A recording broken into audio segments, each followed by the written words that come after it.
Che, lo de la cuesta está rotísimo. 24, 24. Yeah, I think so. And I did a lot of work last year on myself when I had that half year to be in a solid state of mind going to Korea. So I think if I did this like a year before, or let's say I did this right after G2, it would have never worked. I was not in a solid state of mind then. Actually, we can talk about it now. So I think when I went into the G2 year, I had full energy. I was trying my best from start to finish. But after G2, I think I was a bit broken. And maybe from an outside perspective, you think that that hits you right away. Like the second I get benched from G2, I'm broken.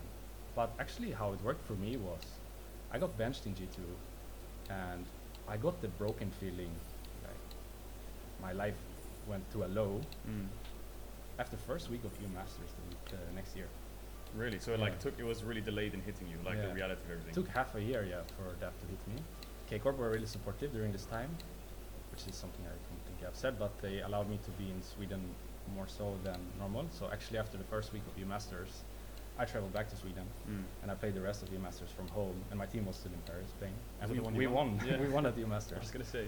But they were really supportive during this time. Yeah. And allowed me to be in Sweden, and I was doing my therapy a couple of times a week to keep myself afloat. But the whole G2 thing hit me like half a year later.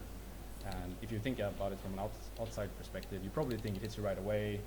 Yeah. It didn't hit me right away. It didn't sink in at all. I was kind of just going as I normally do until like the gravity of everything sunk in. Yeah, until half a year later, and then I was like, wow, I don't feel good. Oh, tengo dos corals I dorados. guess Es el sueño del just pibe. you never really stopped.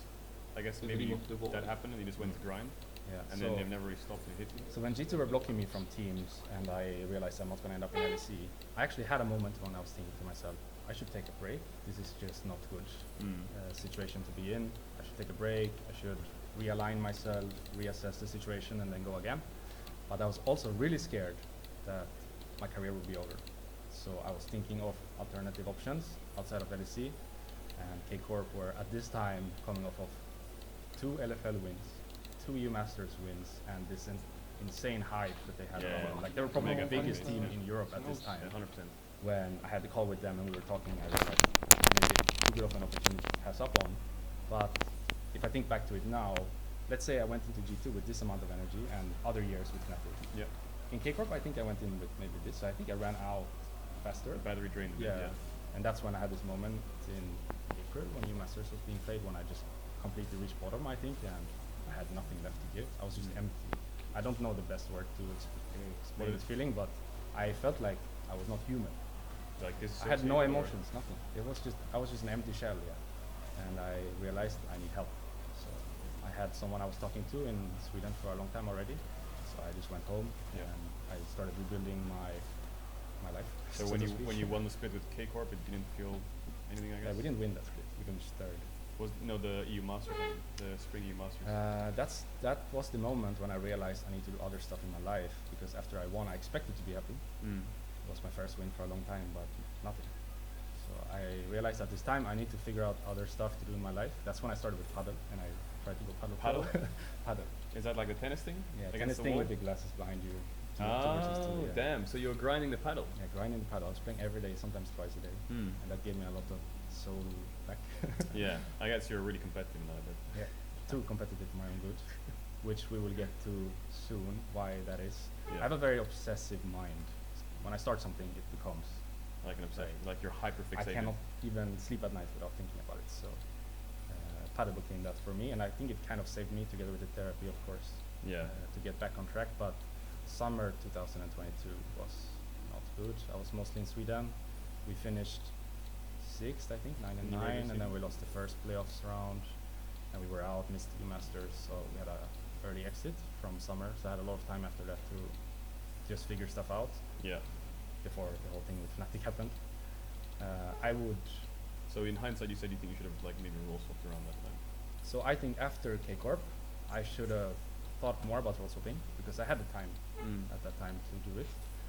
And also I feel like if I got to do it again, I should have chosen Vitality, because Vitality asked me. Was this the Perks roster? Yeah. Perks, Bow, Photon, Kaiser. And it would have been you as well. And I remember I made a list. Fnatic versus Vitality, kind of like what Haaland did. I don't know if anyone on the stream has seen that documentary, but there's a documentary on Play. The Man City player?